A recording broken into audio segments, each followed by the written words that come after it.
Focus coaching centre के online platform पर आप सभी विद्यार्थियों का एक बार फिर से हार्दिक स्वागत एवं अभिनंदन। हम हिंदी व्याकरण से संबंधित प्रश्नोत्तरी हल कर रहे थे। आज का जो हमारा सेशन है वो बहुत ही महत्वपूर्ण रहने वाला है कि आज के सेशन में हम शब्द शक्ति से संबंधित प्रश्नोत्तरी हल करेंगे। देखते हैं प्रश्न। पहला प्रश्न आपके सामने स्क्रीन पर है। अभिधा शब्द शक्ति के संदर्भ में असंगत विकल्प है। अब हमें क्या बतलाना है? असंगत विकल्प बतलाना है। तीन तो विकल्प हैं वो तो संगत है, एक विकल्प है वो असंगत है। तो अभिधा शब्द शक्ति के बारे में जो पहला विकल्प दिया गया है, अभिधा में केवल मुख्य अर्थ अथवा लोक प्रसिद्ध अर्थ प्रकट होता है। बिल्कुल सही बात है। अभिधा शब्द शक्ति में वक्ता द्वारा बोले गए वाक्य का श्रोता द्वारा सीधा सा अर्थ ग्रहण कर लिया जाता है, वहां अभिधा शब्द शक्ति होती है। तो अभिधा शब्द शक्ति में मुख्य अर्थ और लोक प्रसिद्ध अर्थ प्रकट होता है। तो ये विकल्प तो सही है। इसका अर्थ निश्चित होता है। हाँ, अभिधा शब्द शक्ति का अर्थ है वो क्या होता है? शब्दों का निश्चित होता है। अभिधा शब्द शक्ति में कल्पना का सहारा लेना पड़ता है। नहीं, इसमें कल्पना का सहारा नहीं लेना पड़ता है। कल्पना का सहारा तो हमें व्यंजना शब्द शक्ति और लक्षणा शब्द शक्ति में लेना पड़ता है, परंतु कल्पना का सहारा अभिधा शब्द शक्ति में नहीं लेते हैं। तो ये विकल्प है वो असंगत हो गया कि यहां लिख दिया इसका अर्थ निश्चित होता है। ये बात तो बिल्कुल सही है। अभिधा शब्द शक्ति का अर्थ निश्चित होता है, परंतु अभिधा शब्द शक्ति में कोई कल्पना का सहारा नहीं लेना पड़ता है कि वक्ता द्वारा बोले गए वाक्य का श्रोता द्वारा सीधा ही अर्थ ग्रहण कर लिया जाता है, लोक प्रसिद्ध अर्थ ग्रहण कर लिया जाता है, मुख्य अर्थ ग्रहण कर लिया जाता है। इसमें पाठक या श्रोता का जो वास्तविक अर्थ होता है वही ग्रहण कर लिया जाता है। पाठक या श्रोता द्वारा वास्तविक अर्थ ग्रहण कर लिया जाता है। तो इसका अर्थ निश्चित होता है, कल्पना का सहारा नहीं लेना पड़ता है। यहां लिख दिया लेना पड़ता है, तो यही गलत हो गया। अगला विकल्प देखते हैं। इसके लिए किसी अन्य शक्ति की आवश्यकता नहीं पड़ती है। हाँ, बिल्कुल सही बात है। अभिधा शब्द शक्ति में किसी अन्य शब्द शक्ति की आवश्यकता नहीं पड़ती है, नहीं तो लक्षणा की और नहीं व्यंजना की। हाँ, लक्षणा और व्यंजना में अभिधा शब्द शक्ति की आवश्यकता पड़ती है। इसमें पाठक या श्रोता वास्तविक अर्थ ग्रहण करता है। हाँ, इसमें पाठक और श्रोता वास्तविक अर्थ ग्रहण करता है। लक्षणा में तो लक्षणों के आधार पर अर्थ ग्रहण करता है, व्यंजना में व्यंग्य के आधार पर अर्थ ग्रहण करता है। तो अभिधा शब्द शक्ति के संदर्भ में असंगत विकल्प 2 नंबर उत्तर सही होगा। इसका अर्थ निश्चित होता है, परंतु इसमें कल्पना का सहारा नहीं लेना पड़ता है। यहां क्या लिख दिया गया? लेना पड़ता है। अगला प्रश्न देखते हैं। बहुत ही अच्छा प्रश्न था, परीक्षा की दृष्टि से अति महत्वपूर्ण प्रश्न है। सारा सार आ गया इसमें अभिधा शब्द शक्ति से संबंधित। अभिधा शब्द शक्ति में मुख्य अर्थ, वाच्यार्थ, लोक प्रसिद्ध अर्थ प्रकट होता है। अभिधा शब्द शक्ति का अर्थ निश्चित होता है, इसमें कल्पना का सहारा नहीं लेना पड़ता है, इसमें अन्य शब्द शक्ति की आवश्यकता नहीं होती है, इसमें पाठक या श्रोता वास्तविक अर्थ ग्रहण करता है। यही अभिधा शब्द शक्ति है। अगला प्रश्न देखते हैं। लक्षणा शब्द शक्ति के संदर्भ में असंगत। अब हमें लक्षणा शब्द शक्ति के संदर्भ में बताना है कौन सा कथन है वो असंगत है। पहला विकल्प है मुख्यार्थ से हटकर उसी के लक्षण के आधार पर अन्य अर्थ निकाला जाता है। हाँ, बिल्कुल सही बात है। मुख्यार्थ से हटकर लक्षण के आधार पर, लक्षणों के आधार पर अन्य अर्थ ग्रहण किया जाता है। अब लक्षणा शब्द शक्ति में मुख्यार्थ से हटकर के लक्ष्यार्थ अर्थात लक्षण के आधार पर अर्थ निकाला जाता है, लक्षण के आधार पर अर्थ ग्रहण किया जाता है। कौन सी शब्द शक्ति में? लक्षणा शब्द शक्ति में। अगला विकल्प है अर्थ निश्चित होता है। अर्थ निश्चित होता है तो अर्थ की दिशा निश्चित होती है। अर्थ अनिश्चित होता है। इसमें अर्थ क्या होता है? बिल्कुल सही है, अर्थ अनिश्चित होता है। अर्थ क्या होता है? अनिश्चित होता है, तो अर्थ की दिशा निश्चित होती है। लक्ष्यार्थ निकालने में अभिधा शब्द शक्ति की आवश्यकता पड़ती है। बिल्कुल सही है, संगत है। लक्ष्यार्थ निकालने में अभिधा शब्द शक्ति की आवश्यकता होती है। लक्षण अनुसार अपनी कल्पना और तर्क से अभीष्ट अर्थ तक नहीं पहुंचता है। क्या लिख दिया? लक्षण अनुसार अपनी कल्पना और तर्क से अभिष्ट अर्थ तक नहीं पहुंचता है, ये नहीं, गलत है। यहां लक्षण अनुसार अपनी कल्पना और तर्क से अभिष्ट अर्थ तक पहुंचा जाता है। अब यहां क्या लिख दिया, नहीं लिख दिया, तो 2 नंबर प्रश्न का उत्तर होगा डी 4। देखो लक्षणा शब्द शक्ति की क्या विशेषता है, लक्षणा शब्द शक्ति में लक्ष्यार्थ प्रकट होता है, अर्थात लक्षणों के आधार पर अर्थ ग्रहण किया जाता है। इसमें अर्थ अनिश्चित होता है, अर्थ क्या होता है, अनिश्चित, परंतु अर्थ की जो दिशा होती है वो निश्चित होती है। अर्थ की दिशा क्या होती है, निश्चित। इसमें लक्ष्यार्थ निकालने में अभिधा शब्द शक्ति की आवश्यकता पड़ती है। लक्ष्यार्थ निकालने में किसकी आवश्यकता पड़ती है, अभिधा शब्द शक्ति की। हाँ, लक्षण अनुसार अपनी कल्पना और तर्क से अभिष्ट अर्थ तक पहुंचा जाता है। अब यहाँ क्या लिख दिया, नहीं पहुंचा जाता है लिख दिया, इसलिए लक्षणा शब्द शक्ति के संदर्भ में असंगत कथन कौन सा हो गया, 4 नंबर विकल्प। बहुत ही अच्छा प्रश्न दिया गया है, क्योंकि संपूर्ण लक्षणा शब्द शक्ति की विशेषता यहां प्रकट कर दी गई है। अगला प्रश्न है, व्यंजना शब्द शक्ति के संदर्भ में असंगत कथन है। व्यंजना शब्द शक्ति के संदर्भ में असंगत बतलाना है, मुख्यार्थ और लक्ष्यार्थ से भिन्न कोई अन्य अर्थ प्रकट होता है। बिल्कुल, मुख्यार्थ और लक्ष्यार्थ से भिन्न कोई अन्य अर्थ प्रकट होता है, अर्थात व्यंग्यार्थ प्रकट होता है। यहां क्या प्रकट होता है, व्यंग्यार्थ। कहां, व्यंजना शब्द शक्ति में। तो मुख्यार्थ और लक्ष्यार्थ भिन्न अन्य अर्थ ग्रहण कर लिया जाता है, अन्य अर्थ ग्रहण कर लिया। कल्पना सहारा लेना पड़ता है, हाँ कल्पना का इसमें सहारा लेना पड़ता है। इसमें किसका सहारा लेना पड़ता है, कल्पना का। पाठक द्वारा, श्रोता द्वारा कल्पना का सहारा लेकर के अर्थ ग्रहण किया जाता है। अभिधा व लक्षणा दोनों की आवश्यकता पड़ती है, बिल्कुल सही बात है। इसमें अभिधा और लक्षणा दोनों की आवश्यकता पड़ती है। इस शब्द शक्ति को व्यंग्यार्थ या दवन्यार्थ नहीं कहा जाता है, नहीं, इस शब्द शक्ति को व्यंग्यार्थ या दवन्यार्थ ही कहा जाता है। तो यहां नहीं आ गया, अतः 4 नंबर विकल्प सही होगा। व्यंजना शब्द शक्ति के संदर्भ में असंगत क्या है, व्यंजना शब्द शक्ति संदर्भ में असंगत ये लिख दिया गया, इस शब्द शक्ति व्यंग्यार्थ और दवन्यार्थ प्रकट होते हैं, परंतु यहां नहीं बतला दिया गया है, अतः 4 नंबर विकल्प होगा। तो ये व्यंजना शब्द शक्ति के संदर्भ में कथन था, क्या था, मुख्यार्थ और लक्ष्यार्थ से भिन्न व्यंग्यार्थ प्रकट होता है। व्यंजना शब्द शक्ति की क्या विशेषता है, इसे कहा जाता है व्यंजना शब्द शक्ति। इसमें मुख्यार्थ और लक्ष्यार्थ से भिन्न व्यंग्यार्थ प्रकट होता है। इसमें कल्पना का सहारा लेना पड़ता है। इसमें अभिधा और लक्षणा शब्द शक्ति की आवश्यकता पड़ती है। इसकी आवश्यकता पड़ती है अभिधा और लक्षणा शब्द शक्ति की। इसमें जो अर्थ प्रकट होता है उसको हम व्यंग्यार्थ या फिर दवन्यार्थ कहते हैं। क्या कहते हैं हम इसमें, इसके अर्थ को व्यंग्यार्थ या दवन्यार्थ।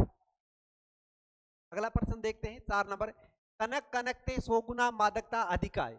कनक कनक शब्द की पुनरावृत्ति होती है ना, कनक कनकते सोगुनी मादकता अधिकाय, पा खाए बोराए जग पा पाए बोराए।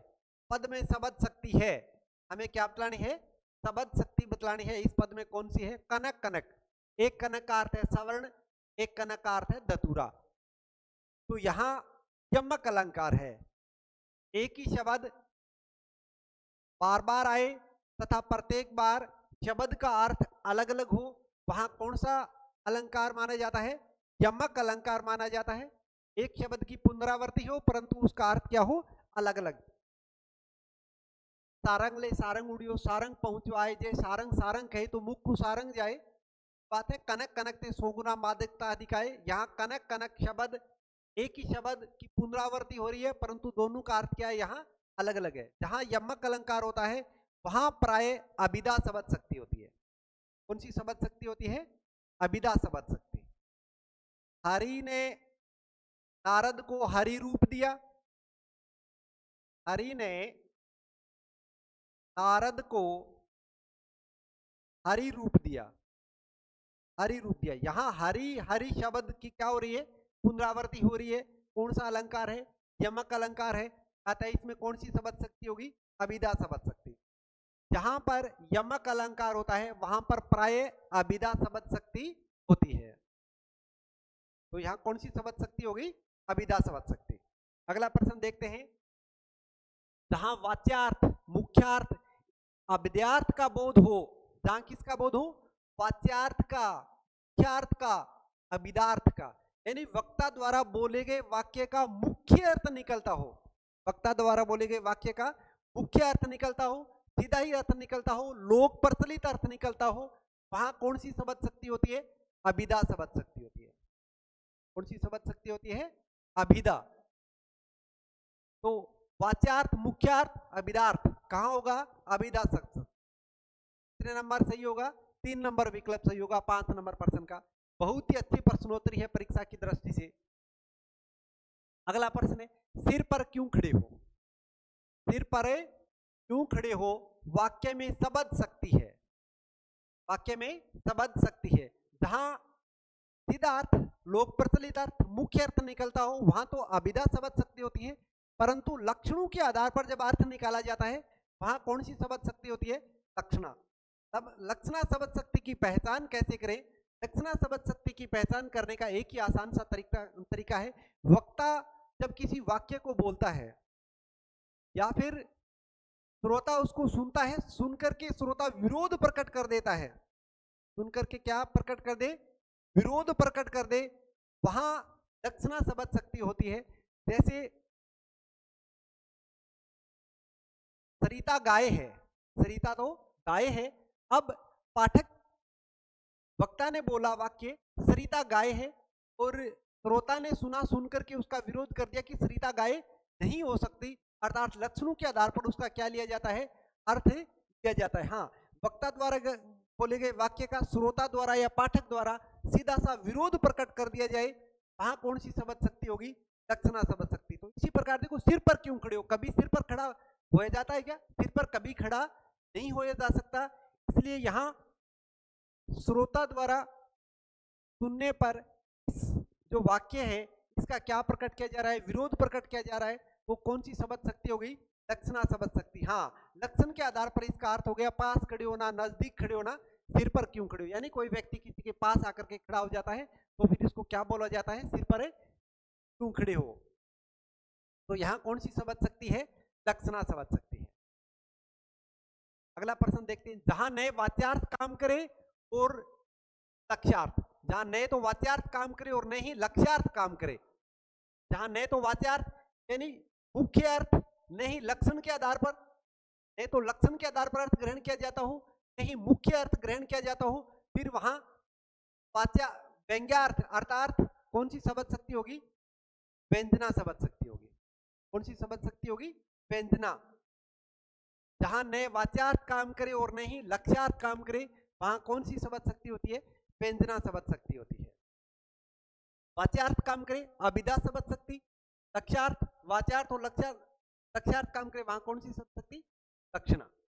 तो यहाँ नए तो वाच्यार्थ काम कर रहा है, नहीं लक्ष्यार्थ, इसलिए कौन सी शब्द शक्ति होगी, व्यंजना। 4 नंबर ऑप्शन सही होगा।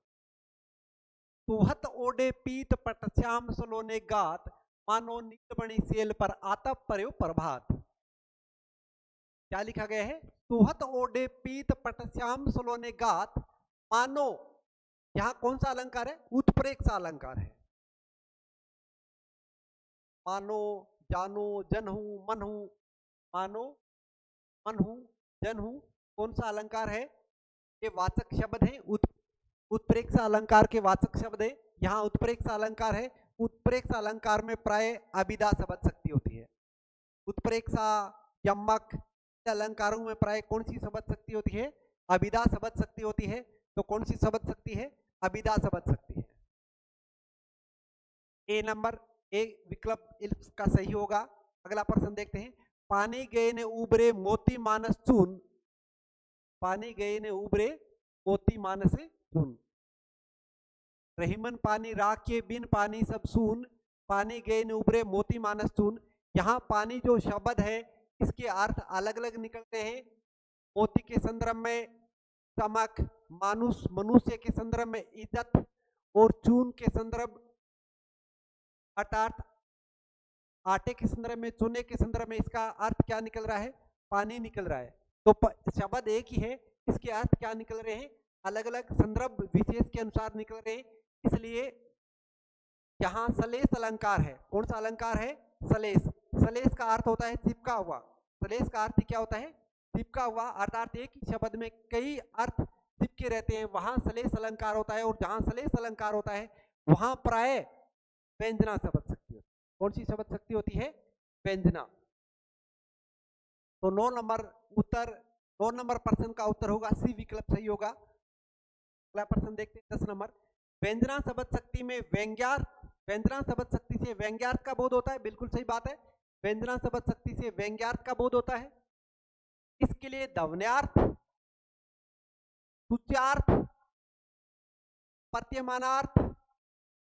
प्रत्यमानार्थ आदि शब्दों का प्रयोग होता है। बिल्कुल सही बात है। इसके लिए ध्वन्यार्थ, सूच्यार्थ, प्रत्यमानार्थ आदि शब्दों का प्रयोग होता है। इसके 2 प्रमुख भेद होते हैं। अब क्या पूछ लिया गया है? व्यंजना शब्द शक्ति के 2 प्रमुख भेद पूछ लिए गए हैं। तो व्यंजना शब्द शक्ति के 2 प्रमुख भेद कौन से हैं? शाब्दिक व्यंजना और आर्थी व्यंजना। शब्दों के आधार पर जो अर्थ ग्रहण किया जाता है वो शाब्दिक व्यंजना है, और अर्थ के आधार पर जो अर्थ ग्रहण किया जाता है वो आर्थी व्यंजना। तो शाब्दिक व्यंजना और आर्थी व्यंजना 2 मुख्य उपभेद हैं इसके। तो व्यंजना शब्द शक्ति के भेद बतलाने थे तो 2 हैं, शाब्दिक व्यंजना और आर्थी व्यंजना। 11 नंबर प्रश्न। जिस शब्द शक्ति में वाच्यार्थ का बोध हो, इसका बोध हो, वाच्यार्थ का बोध हो, मुख्यार्थ का बोध हो, लोक प्रसिद्ध अर्थ निकलता हो, अभिधा शब्द शक्ति 1 नंबर विकल्प सही होगा। अगला प्रश्न। निशा तो गाय है। प्रश्न क्या है? निशा तो गाय है। अब देखो, निशा तो गाय है, निशा तो गाय है। अब पाठक पढ़ेगा, लेखक ने लिख दिया निशा तो गाय है, पाठक पढ़ेगा, पाठक ने पढ़ते ही इसका विरोध प्रकट कर दिया। निशा क्या नहीं हो सकती? गाय नहीं हो सकती। निशा क्या नहीं हो सकती? कभी गाय नहीं हो सकती। तो निशा गाय है, यहाँ लक्षणों के आधार पर अर्थ ग्रहण किया जा रहा है, यानी निशा सीधी सादी है, सरल स्वभाव की है, तो इसलिए उसको क्या कह दिया गया है? गाय कह दिया गया है। कौन सी शब्द शक्ति हो गई? लक्षणा।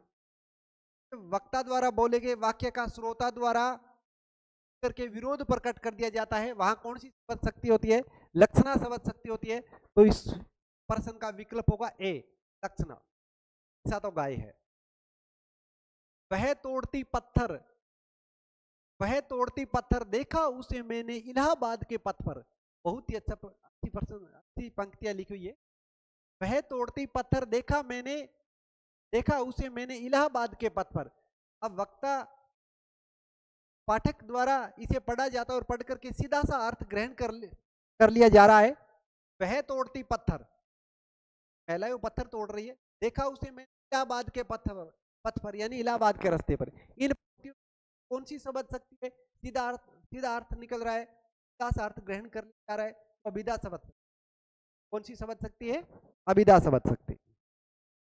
अगला प्रश्न देखते हैं। प्राचार्य जी ने कहा 4:30 बज गए। प्राचार्य जी ने क्या कहा? 4:30 बज गए। हाँ, अब हमने अभिधा शब्द शक्ति के बारे में तो पढ़ लिया। वक्ता द्वारा बोले गए वाक्य का सीधा सा अर्थ ग्रहण कर लिया जाता है, लोक प्रसिद्ध अर्थ ग्रहण कर लिया जाता है, वो तो अभिधा शब्द शक्ति है। और लक्षणों के आधार पर, अर्थात वक्ता द्वारा बोले गए वाक्य का श्रोता द्वारा विरोध प्रकट कर दिया जाता है, वहां लक्षणा शब्द शक्ति होती है। तो व्यंजना शब्द शक्ति कहां होगी? व्यंजना शब्द शक्ति वहां होगी जहां वक्ता द्वारा बोले गए वाक्य का श्रोता द्वारा, अर्थात सुनने वाले संदर्भ विशेष के अर्थात अपने अनुसार अर्थ ग्रहण कर लेते हैं, अलग अलग अर्थ ग्रहण कर लेते हैं, वहां व्यंजना शब्द शक्ति होती है। वक्ता किसी एक वाक्य को बोलता है और सुनने वाले अपने हिसाब से अलग अलग अर्थ ग्रहण कर लेते हैं, वहां कौन सी शब्द शक्ति होती है? व्यंजना शब्द शक्ति होती है। प्राचार्य जी ने कहा 4:30 बज गए। अब यहाँ चपरासी क्या समझ गया? घंटी बजाने का टाइम हो गया, छुट्टी हो गई है। बच्चे भी बच्चों ने सुना तो बच्चों ने क्या अर्थ ग्रहण कर लिया? छुट्टी। और चपरासी ने अर्थ क्या ग्रहण कर लिया? घंटी बजानी है। तो यहाँ प्रधानाचार्य जी क्या नहीं बतला रहे? टाइम नहीं बतला रहे हैं, समय नहीं बतला रहे हैं। प्रधानाचार्य जी यहाँ क्या नहीं बतला रहे हैं? समय। यहाँ उनका जो उद्देश्य है वो समय बतलाने का नहीं है। यहाँ जो उद्देश्य है वो क्या नहीं है? समय बतलाने का नहीं है। इसलिए यहाँ कौन सी शब्द शक्ति है? व्यंजना शब्द शक्ति है। पंजाब शेर है, पंजाबी शेर, पंजाब शेर है, पंजाब शेर वाक्य में शब्द शक्ति है, पंजाब शेर है। अब पंजाब कभी शेर हो सकता है क्या? पंजाब के लोगों की विशेषता बतला दी गई है। पंजाब में रहने वाले जो लोग हैं वो क्या है, साहसी है, निडर है। इसके आधार पर उन्हें क्या कह दिया गया है, शेर कह दिया गया है। तो पंजाब शेर है, पंजाब कभी शेर नहीं हो सकता, इसलिए कौन सी शब्द शक्ति हो गई, लक्षणा। लक्षणों के आधार पर क्या किया जा रहा है, अर्थ ग्रहण किया जा रहा है, लक्षणा शब्द शक्ति है। लक्षणा शब्द शक्ति जहां वाक्य को पढ़ा और पढ़ते ही विरोध प्रकट कर दिया जाए, नहीं ऐसा नहीं हो सकता, वहां कौन सी शब्द शक्ति होगी, लक्षणा शब्द शक्ति होगी। यानी लक्षणों के आधार पर अर्थ ग्रहण किया जाता है। तो पंजाब शेर है, कौन सी शब्द है, लक्षणा। पुजारी ने कहा संध्या हो गई, पुजारी ने क्या कहा है, संध्या हो गई। अब यहां सुनने वाला गृहिणी सुन रही है, का मतलब तो वो क्या सोचेगी कि अब रसोई घर में जाने का समय हो गया है, खाना बनाने का समय हो गया है। अगर किसान कोई खेत में, वो सुनेगा संध्या हो गई, इसका मतलब घर जाने का समय हो गया है। और यहाँ पुजारी समय नहीं बतला रहा है, यहाँ पुजारी क्या नहीं बतला रहे, समय। सुनने वाले जो श्रोता है वो अपने हिसाब से इसका क्या निकाल ले, वाक्य का अर्थ निकाल ले, वो ही व्यंजना शब्द शक्ति। कौन सी शब्द है, व्यंजना। पुजारी ने कहा संध्या हो गई, कौन सी शब्द शक्ति है, व्यंजना। मुहावरे में प्राय कौन सी शब्द शक्ति है, मुहावरों में अभिधा शब्द शक्ति होगी। व्यंजना शब्द शक्ति होगी व्यंग्यार्थ या लक्षणा, कौन सी शब्द शक्ति होगी मुहावरों में, मुहावरों में लक्षणा शब्द शक्ति होती है, मुहावरे में लक्षणा। और 9 2 11 हो गया, 2 2 11 होना, 2 2 11 थोड़ी, 2 2 11 कर तो गया, भाग गया वो, अर्थ क्या हो गया, भाग गया। मुहावरों में प्राय कौन सी शब्द, लक्षणा। लक्षणा शब्द शक्ति कहां होती है, जहां विरोध प्रकट कर दिया जाता हो। अगला है मुहावरे में अच्छा ये प्रश्न 2 बार रिपीट हो गया, मुहावरे में कौन सी शब्द शक्ति होती है, लक्षणा। निशा तो गाय है, अब यहाँ निशा कभी गाय हो सकती है क्या, निशा कभी गाय नहीं हो सकती, तो इसलिए यहाँ कौन सी शब्द शक्ति है, लक्षणा शब्द शक्ति है। लक्षण के आधार पर अर्थ ग्रहण कर लिया गया है और लक्षणों के आधार पर क्या बतला दिया गया है, गाय बतला दिया गया है। ये थे आपके 20% शब्द शक्ति से संबंधित, बहुत ही अच्छी प्रश्नोत्तरी थी। आपका दिन शुभ रहे, धन्यवाद।